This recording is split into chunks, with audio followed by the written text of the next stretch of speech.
Hi, I'm Leanne. I'm a lightworker and a mother to 3 special girls. I strive to continue learning, growing, and to collect new skills. I am a psychic medium, Reiki master teacher, and Akashic record reader and energy healer. I am so excited to share what I've learned and what I'm going to learn and the ups and downs of life. Thank you for joining me on my journey. Welcome to Life of a Lightworker podcast. Hello everybody, welcome. Today I am talking with Sarah Hofing. Sarah mixes psychology and intuition. She has a degree in psychology, is certified as a life coach, in emotional freedom technique, as a Reiki practitioner, and as an intuitive guide and mentor. She believes we all have the power to heal and can do so by discovering the patterning from our past lives and our childhood and learning how we are stuck in the patterns today. Through rewiring the brain pathways and releasing old patterns, we begin to reveal how to build confidence and a stronger sense of self and learn who we are authentically at our core. Welcome, Sarah. Thank you so much for talking to me today. First off, I want to get to know you a little bit more. I would love to know where you grew up. Oh, I grew up in Ontario, in a little town, Cornwall, Ontario, kind of on the border just before you're about to head into Quebec. So, kind of an hour in between Ottawa and Montreal. Awesome. And did you live that place your whole life? Or not say whole life, your whole childhood? Yeah, so my parents actually still live in the house that we built when I was a year and a half, I think, almost 2. Yeah, I was almost 2. And there's a big, huge rock in their front yard, kind of off to the side, and they call it Sarah's Rock because I used to play there and watch the house being built. And so we've been the only owners of that house. And now my kids go there when we go and visit. And all of our heights and everything are up on the one beam going into the kitchen. And my kids are there now and their heights are on there. So it's beautiful. It's a really, really beautiful, beautiful house and just a beautiful feel to it. Really nice big backyard and so many good memories. Well, that's awesome. And going along that line, what is your favorite childhood memory?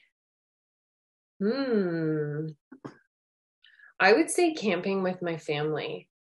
We would always go to Bon Echo and, there was like an energy about being there. And there was Mazenah Rock and there's like this beautiful quote by Walt Whitman that is etched on the rock and you could canoe and like go by it and there was just so much history there and there was this big nature museum and we would do hikes and we would go our friends that we would camp with had a boat and so it was just like so much adventure, so much nature.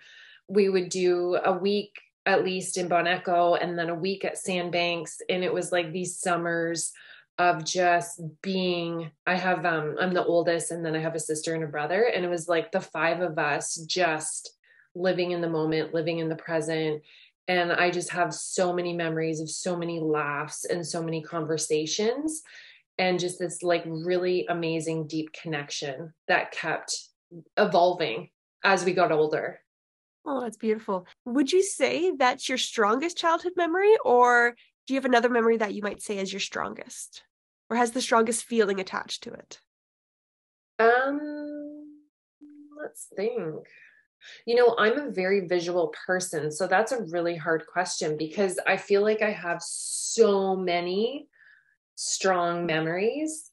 Like my mom will say, you can't put anything past me because I remember word for word.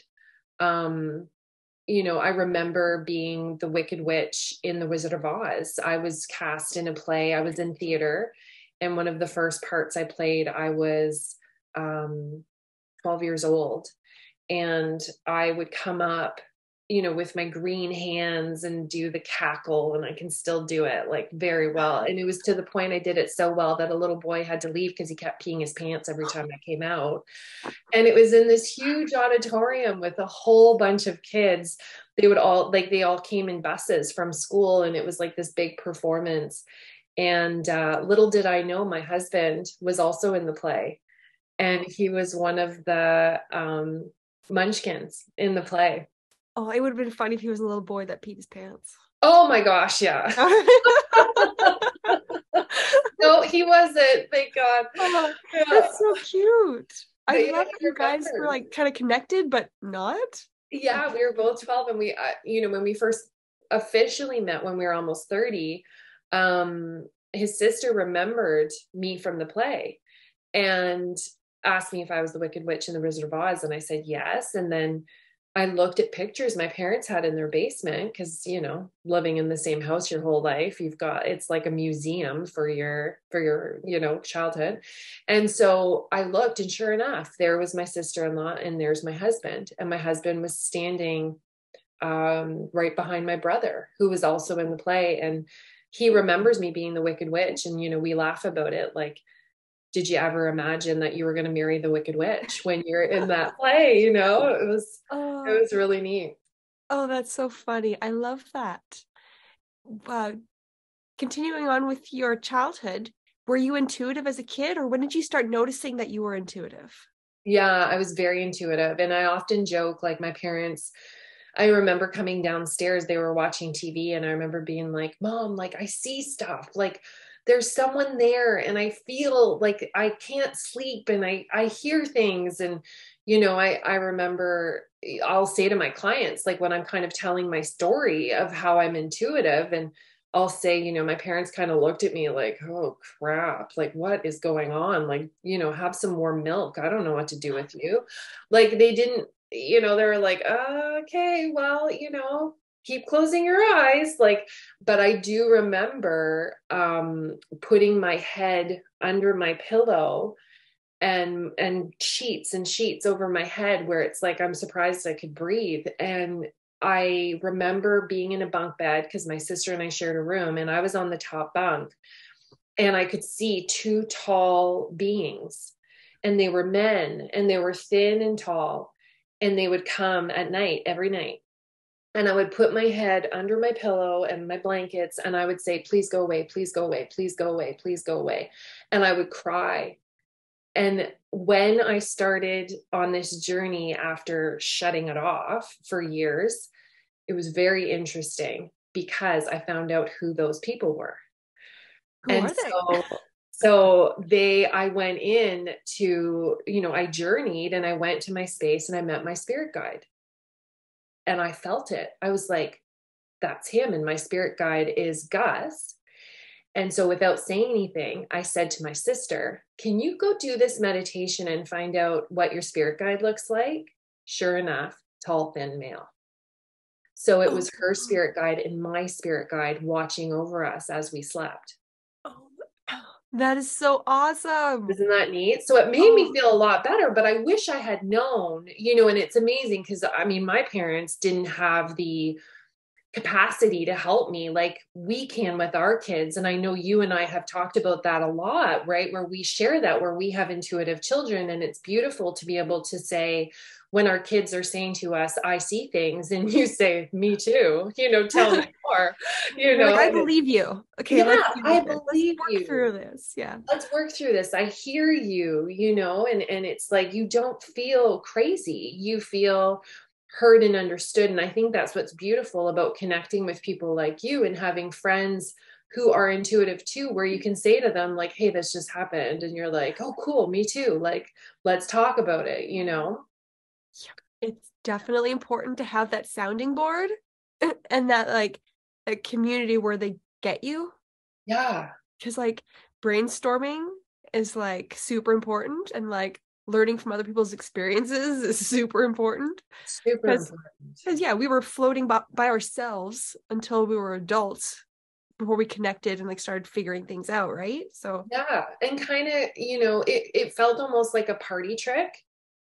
I yeah. knew in my late teens and my early 20s, it felt like, and I used it, like, I just kind of said, like, oh, I can do this, and then I completely shut it off because I was done. Because, I was never taught how to protect my energy. Yeah, Makes a big difference. huge. Huge difference. Yeah. Yeah. I love protecting energy. Like that's like one of my biggest passions is like realizing that how important it is and how big of an impact it makes on your life. Like For everybody. yeah, everybody. Yeah. Absolutely. So you were quite intuitive and you used those skills until you said your teens and then you turned them off? Yeah. So when I was a teenager, I ended up, well, it's interesting. So my grand died when I was 12 years old from Lou Gehrig's disease, ALS, and it was awful. We had to watch her suffer for a whole year. And she was this beautiful, vibrant person, and then just completely destroyed by this disease. And I remember when she passed, I remember again crying at night and saying, please, I'm not ready to see you. Like I knew I had this ability to be able to connect. And she would come to me in dreams. And it's interesting because it's like now I'm at a point where I'm like, please talk to me. Please see me. I'm ready. But at that time I didn't know how to do it. And then as a teen, this book fell into my lap, totally on purpose, that it was this random palmistry book. And I don't even know who gave it to me or how it happened, but this book became like my guide. And I just was so interested in it and so taken by it. And I really loved reading the lines on people's hands and figuring out what it meant. But it was interesting because it was like my gateway where I was the girl in high school that was out in the smoking section with all of these like really tough guys. And I was reading their palms. And as soon as I touched in and I touched their palms, I started getting visions. And I would get visions of their past or visions of their future. And I was really confused at first. And I was like, this isn't mine. Like these aren't my memories. And as I said, I'm such a vivid memory person. And so I thought, you know what? I'm just going to say what I see and see if it resonates. And sure enough, they were like, holy crap, Sarah, that is freaky. How do you know that? And it was to the point where I could describe the room they were in and Wow. what was around them when the memory had taken place. So it felt very powerful. And then in my 20s, I remember getting a call. I was in university and a friend of mine from high school called me. And where I lived, we lived very close to the Akwesasne Reserve. And she lived there, and her dad trusted me and said that my abilities he really trusted in, and that there was someone missing and could I help? Was I able to tap in and try to help locate? And I gave them what I saw, and then I shut it off. And then I was like, I'm done. I have to, like, it was so much coming at me.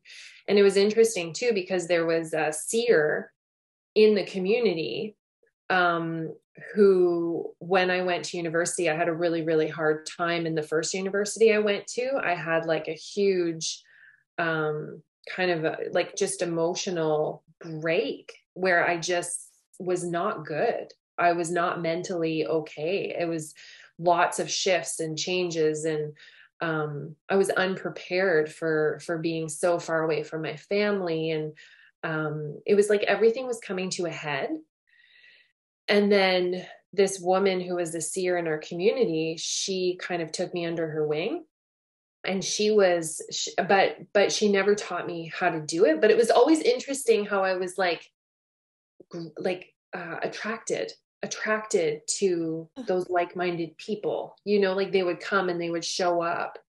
And even though like I would watch what she did, and it's interesting because now I'm doing very similar work, and I was almost like her administrative, I would book appointments and I would like see how she could, go into a house and help protect the energy. And I watched as that happened and just kind of took it all in. So it was neat thinking back now how, once you look at that path and that journey, how it's definitely setting you up, that you can never hide from it. It keeps finding you. Yeah, it's true. There's always like little bits where it's like, are you ready yet? Okay. Yeah, No, are yeah. you ready yet? Okay. I'm just gonna put this person here and I'm just gonna let you watch them work. And it's gonna go into like your subconscious, okay? Yeah. It's like you just sit back, relax. Yeah, You yeah. go. We're just gonna take over, okay? Yeah. While you're going through a mental breakdown. Oh, right. Yeah.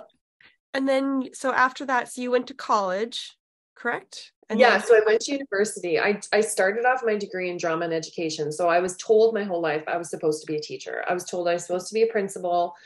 I was told I was supposed to be a teacher. I had a lot of pressure put on me, a lot of pressure. I was valedictorian in elementary school. I was the president of the student council. It was like I had these things that I was told I needed to meet. So it was like a lot of pressure. And I wanted so badly to break out of that and to just be a child. And that's where I think I'm so big about my kids and advocating for their freedom and for their imperfection and how beautiful that is, because it was like this perfection that was expected of me, and I did not know how to just release it and break out. And that's actually where, once I did go to university, I started realizing that I was developing a drinking problem. And so I became an alcoholic to try to break free from that patterning, from that perfectionist patterning. And so that was an interesting road too. And then I had switched degrees, and when I did psychology 101 my first year, and I absolutely hated the course. It was one of the hardest courses. Like, it just felt hard. And it's funny because now I could go back and probably teach it. I just love it so much. But at the time, it just felt really hard.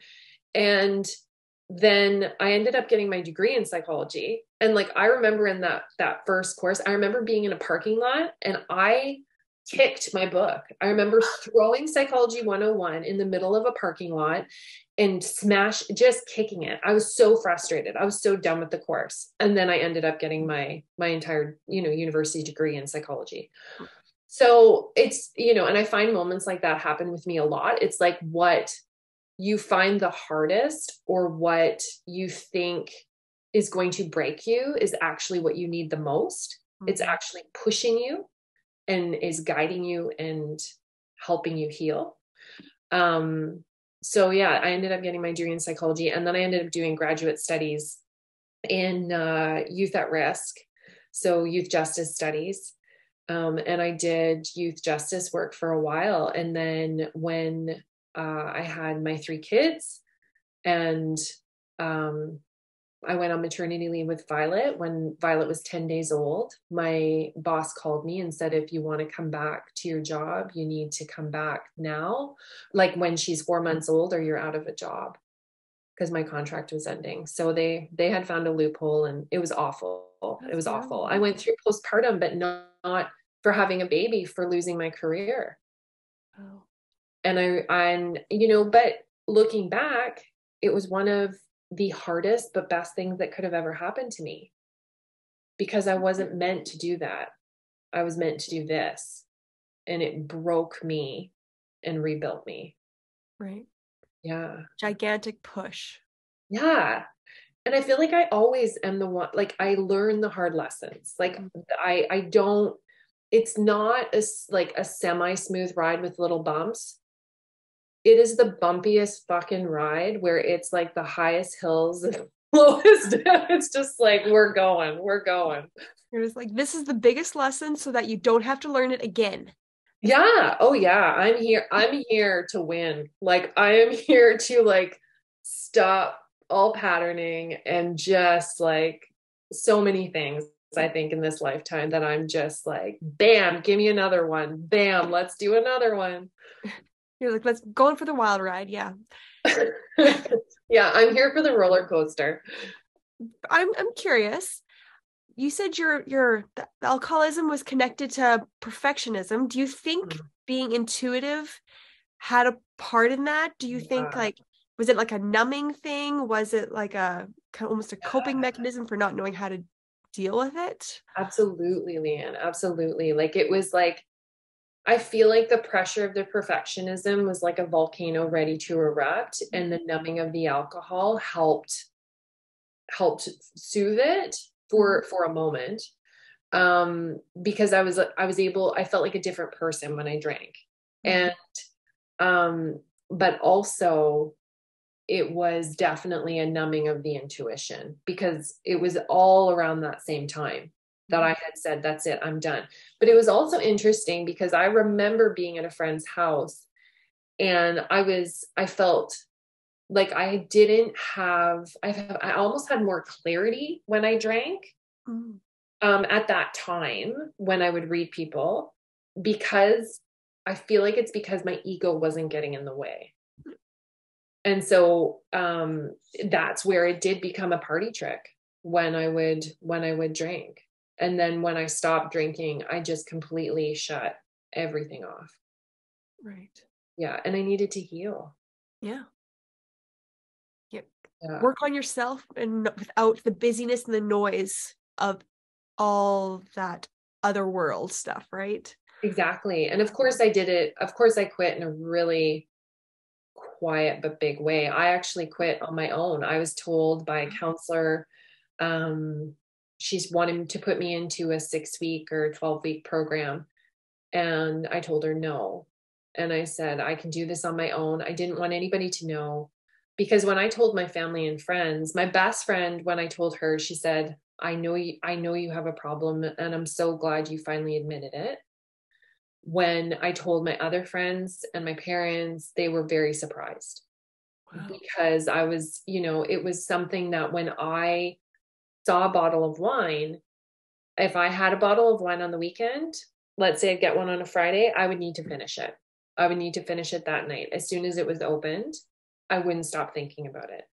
So it was like a very functional, like, but I knew, and my grandfather had died of alcoholism. And I just knew that if I wanted to live the life that I want to live, that I know is in my heart, the 3 children I wanted to have, the husband I wanted to have, then I knew I needed to change. I knew I could not have alcohol be a part of that life, because it meant numbing and not being present. And that's not the way I wanted to live my life. So I chose to quit, and I quit on my own quietly.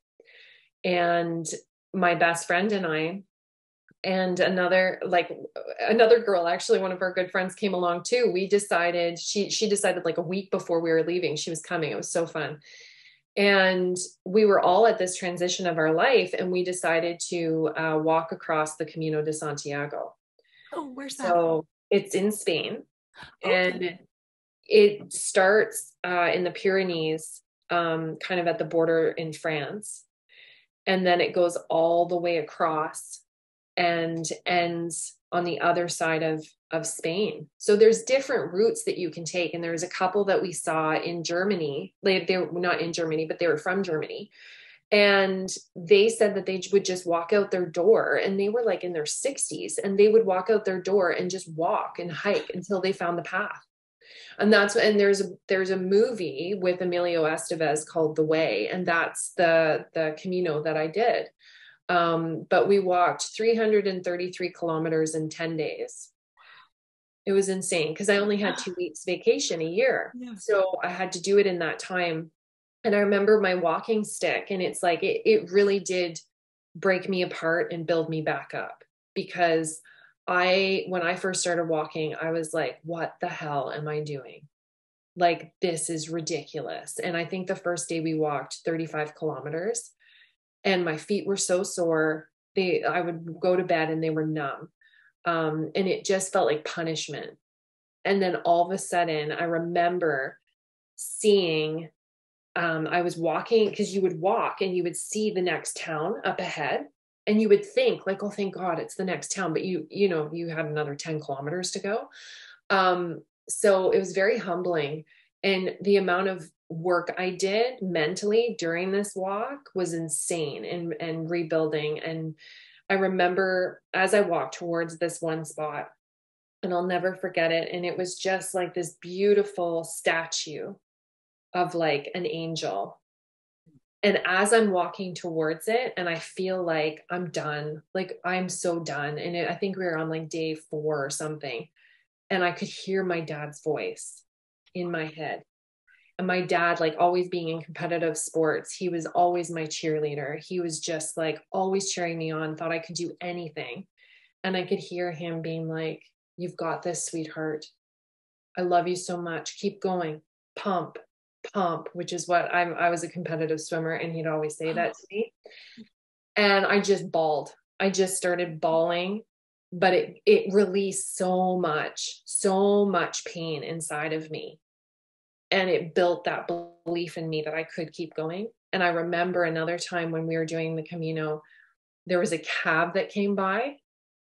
And my best friend and I looked at each other and we were like, "I really want to take that cab. Should we take it?" And I feel like it was such a metaphor because we always have that choice. We always have that free will to take the easy way. Are we going to take the cab? And we both said no, because we would never feel like we fully finished. Right. We would never feel like we actually walked it. So we let the cab go by. Wow. May have cried a little. Doesn't mean it was an easy decision. Yeah, it wasn't easy. It wasn't easy because it was I think we still had another 10 or 15 kilometers left, and it was getting, late, and we were exhausted.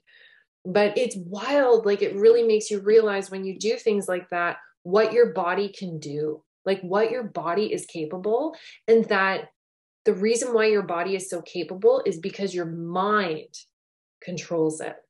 Yeah. Love that.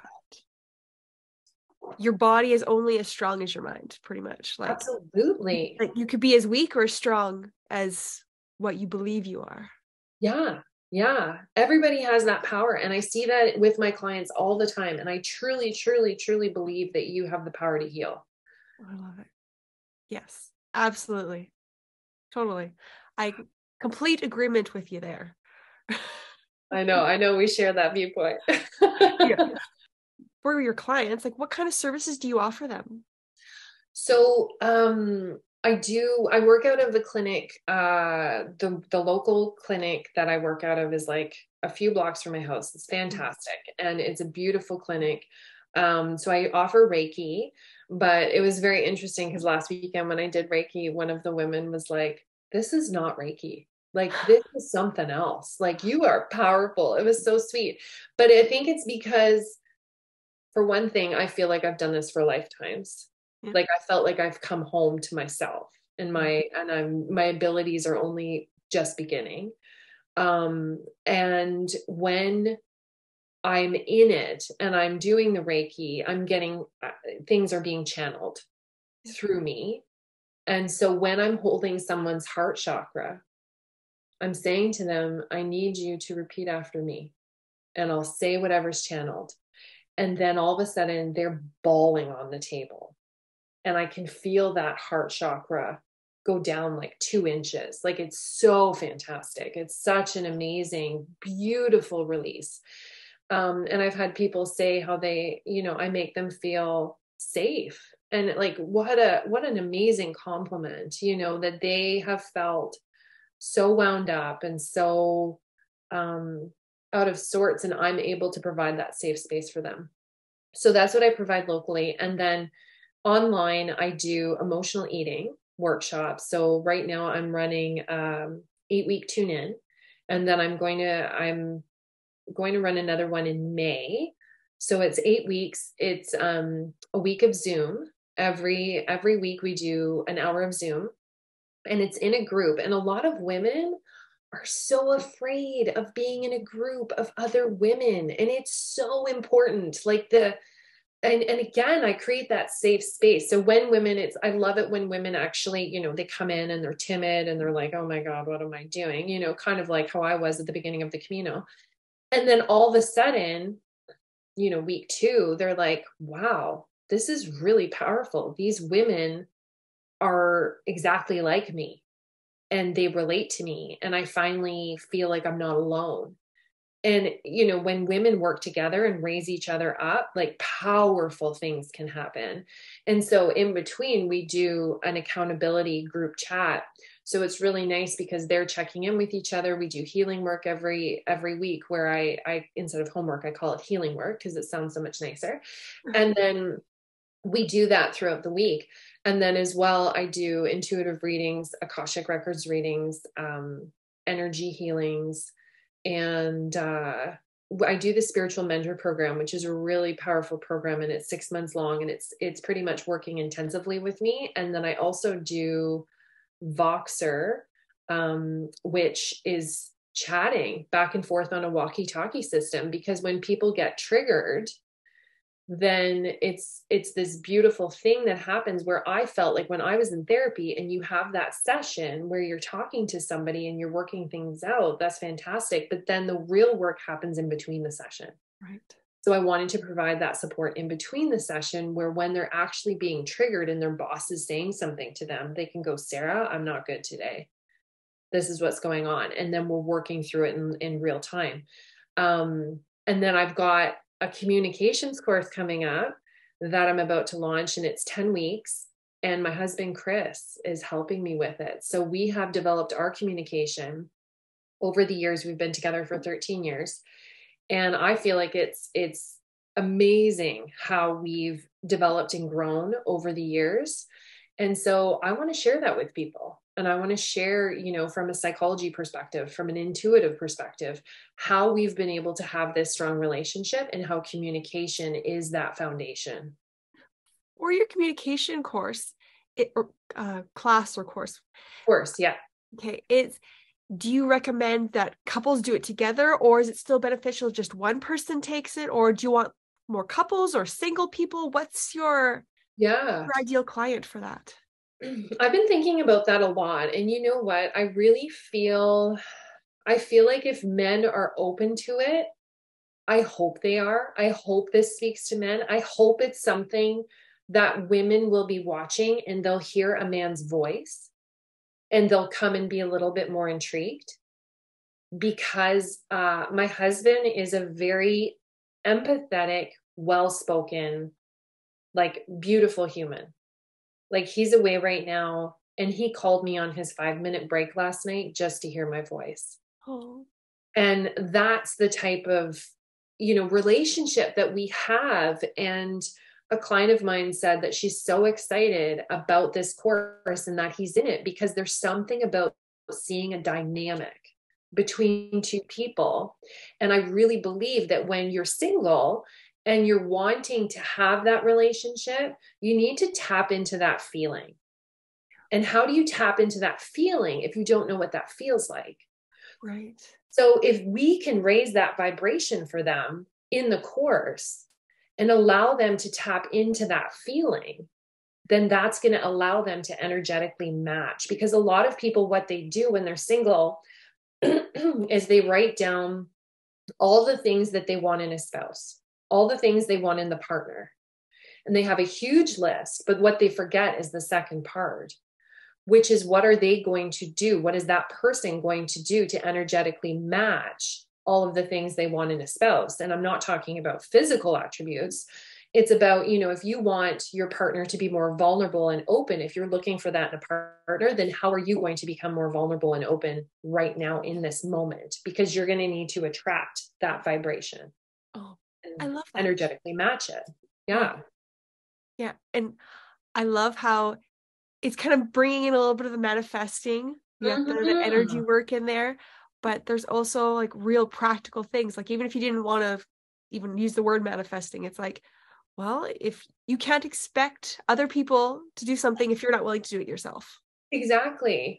And that's where I find like my whole business is about bringing the psychology and bringing in the intuition. And it's like, and that that manifesting, I feel, is part of that intuition. It's part of that higher vibration. And so how can you bring that all in together to allow people to raise their consciousness and raise their vibration? I love that. I think that's going to be a great course. I'm just like, ooh, that sounds really. I know, I'm I excited. haven't I haven't personally heard of somebody else doing the same thing that you're doing. Oh, So that's really, really exciting. I think it's really valuable.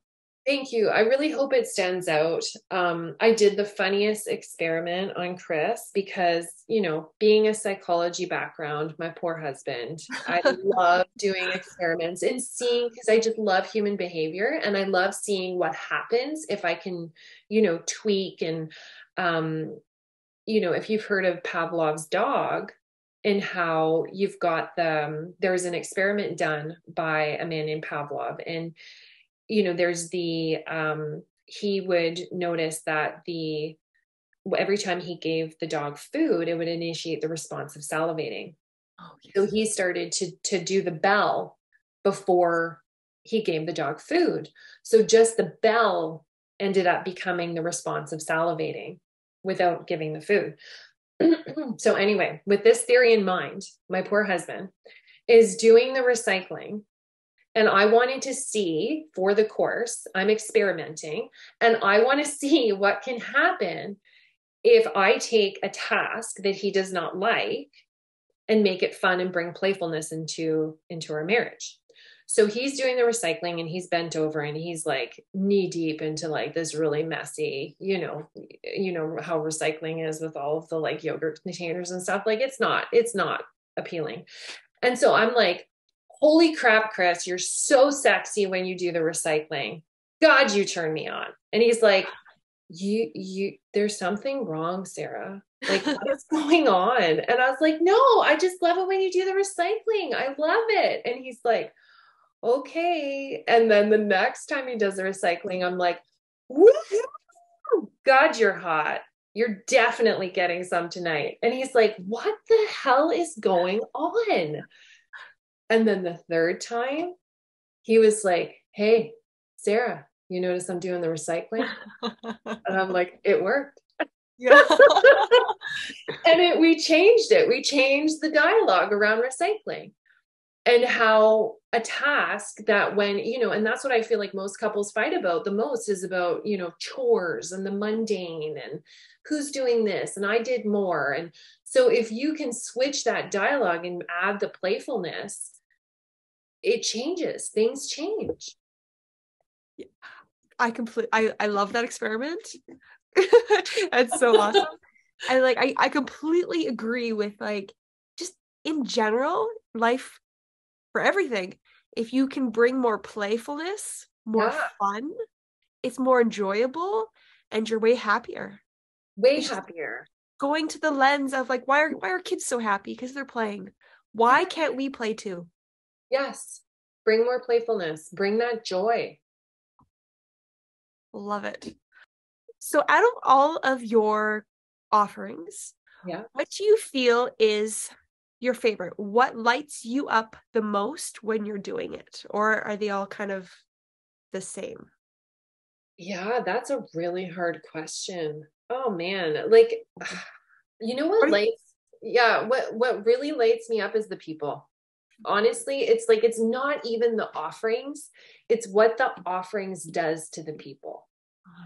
And so when I see that change, when I see that spark, when that light bulb moment happens, whatever that offering is, that's what lights me up. And it depends on the person. Some people need the energy healing, they're called to it. Some people need the 8-week tune in. And we just had an amazing session last week where I did inner child work with the women. And I was able to connect a pattern that they had in childhood that they're doing now, and they never realized it. And they were like, holy crap, you just blew my mind. That's the moment. That's what I'm working for. And that's what I feel I'm good at and that I can give to people. But yeah, I don't think it's one offering. I think it's that feeling. I I have to agree with you. That feeling is amazing. Yeah. Oh, that it's so satisfying. It's just like it's like an excitement, but also like a calming at the same time. Yeah. Like you feel like you're actually helping somebody. It's affirming. It's affirming. It's like, okay, everything I've been through, that roller coaster that I've, traveled on, that I'm still on, this is the work I'm meant to do. Thank you for affirming. Yeah, exactly. I love that. You're just like, oh, those little signs of being like, you're on the right track. Yeah. Keep going. Yeah. Yeah, It's worth the ride. it totally is. I love that so much. Is there anything else you would like to share with people? Is there anything that, any words of wisdom or anything you've experienced in your life that was really monumental for you that you want to share with other people? Or is there something about your life that you wish you had known earlier that you want to let other people know about so that they don't have to go through the same struggles? I think you just said it. Like that is exactly my marketing plan. It's like that's what I'm doing with the communication course. That's what I'm doing. The spiritual mentor program was created because when I was going through that low period of my life, I didn't have that person. So how can I become that person for someone else?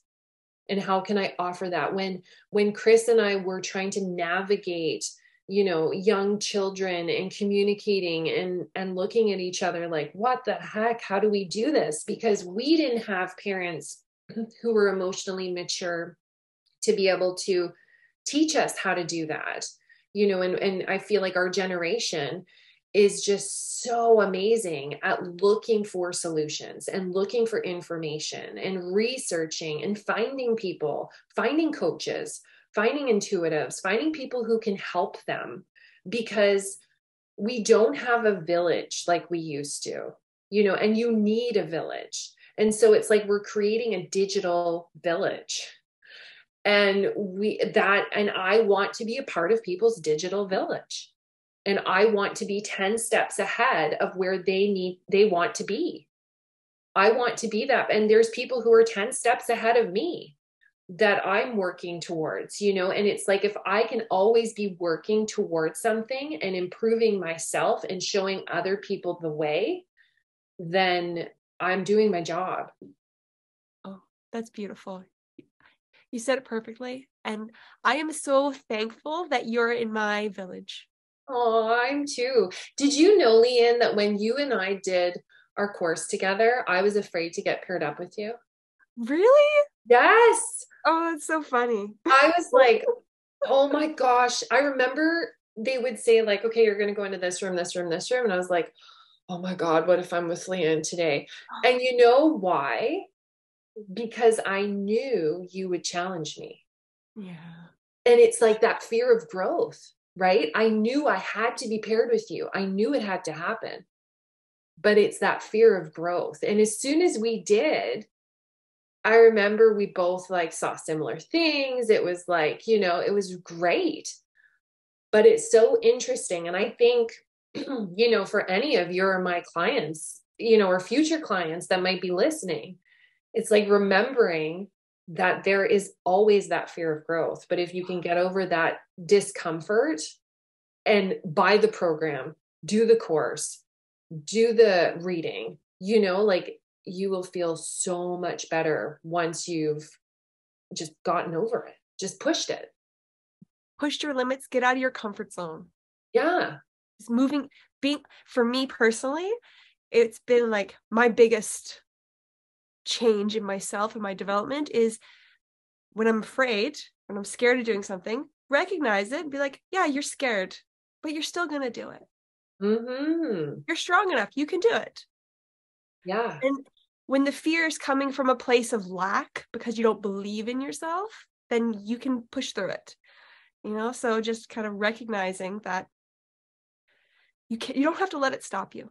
No. And I know you and I have talked about this, where our children are the best teachers, where I feel like because of them, I push myself. And I saw my middle son who has anxiety and learning disabilities, and did an orientation for a new school he's going to, and he was so scared to go in, and he looked at me in the car with his big blue eyes and he said, Mommy, I'm going to be brave. I'm going to be brave right now. And he did it. And I'm like, why? That I have no excuses. If this little 8-year-old can say that to himself and take off his armor and go in and do something completely out of his comfort zone, then I need to show up. How am I going to show up? How am I going to make him proud? Oh, oh, I love that so much. Like, just like, good job, mom, for giving him the tools to be like, I can be brave. I'm like, I'm just so proud of him. Oh my Oh, gosh. me too. That's amazing. So good. Huge. You like, yeah. I and when you have children with learning disabilities and cognitive disabilities, those little things are just so big, and like you realize how valuable those little things are, and other people take them for granted, but they're valuable for them too.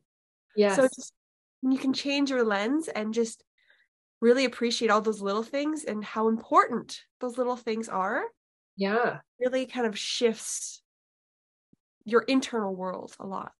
A For me, lot. I've noticed. And you realize too, I think our generation is terrible at self-regulating. Terrible. And I mean, that's why I do the 8-week tune-in course. And it's so funny because when he went into the school and the receptionist said, he's going to be there all morning. And I said, what? And he said, no, no, it's fine. Like they come out happier than when they came in.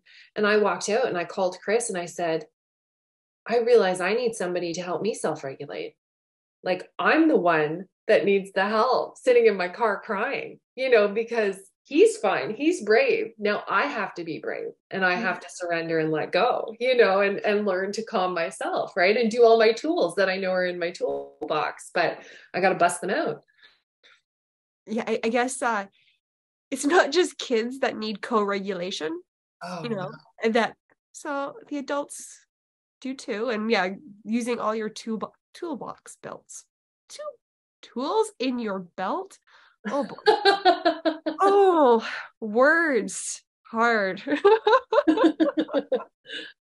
But oh yeah, I love that. I love talking to you, and I always enjoy our conversations and connecting with you. Oh, same, especially with like each of us having three beautiful neurodivergent children, intuitive moms. Like it's so nice having that, like we said, that digital village that we can relate to. Exactly. Like I love how we can connect on both of those things, because I have so many friends that have neurodiverse children, and then some that are intuitive, but when you can combine both and you can see how they overlap and the Oh, yeah. parallels, it's just magical. I'm Yeah. so, again, I'm so grateful to have you in my life. So glad we found each other.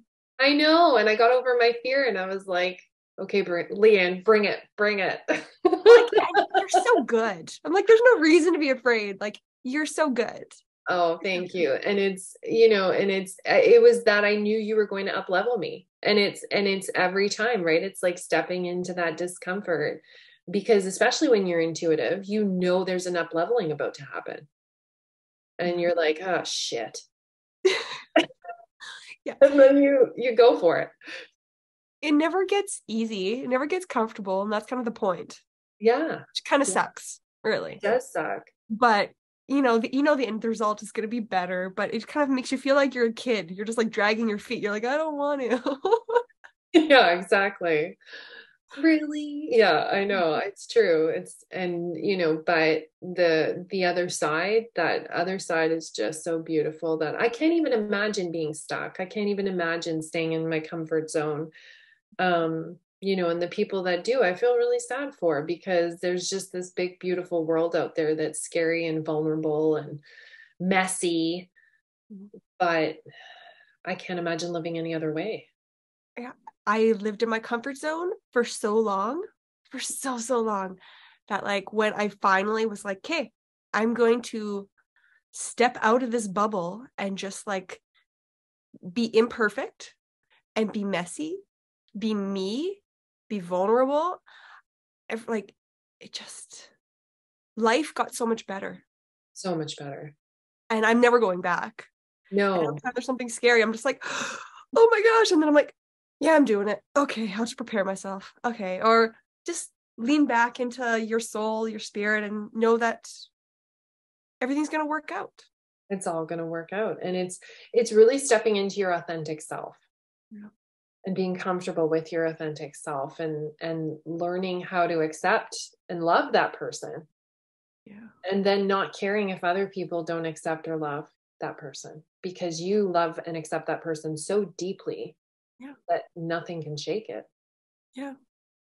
And like, and when you're not at the phase of the part where you can love yourself unconditionally, having those few people around you that do love you, and then you can see the reflection back that, oh, they really love me. So I'm worth love. So Yeah. having those special people around is, for me, was a helpful transition. Yeah. And that's where a lot of my clients are, where, that's where we're looking at patterning and saying, where did that come from? Where did that thought come from?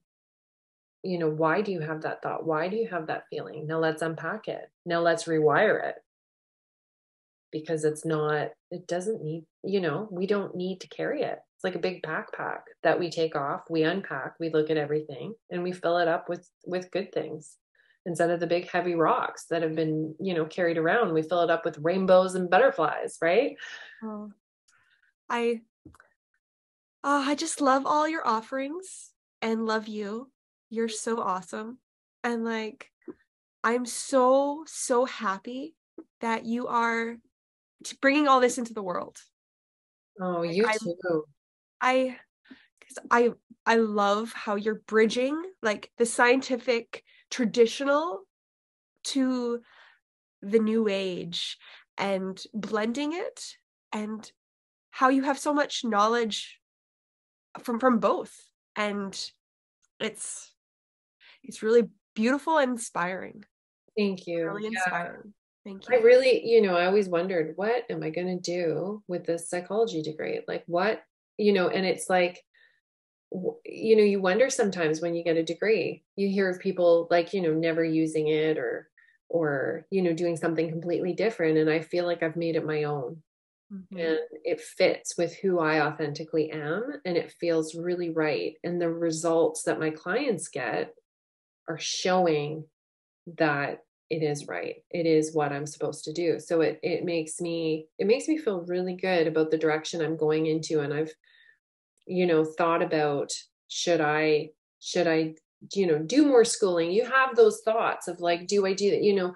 But I wouldn't be able to go into people's past lives and see what their patterning is and get to the core of the issue so much faster. I wouldn't be able to do that. So it's like I'm just going to keep riding, like I said, this crazy roller coaster that I'm on, and I feel like spirit is guiding me and just allowing it to unfold.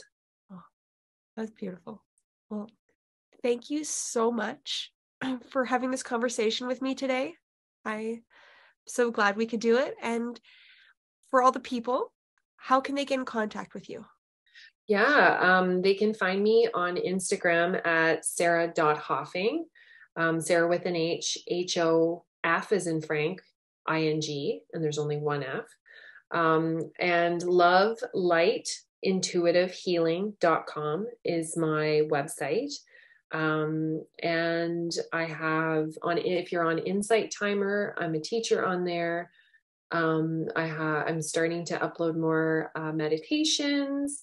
I have a beautiful swearing, people pleasing meditation. That's amazing.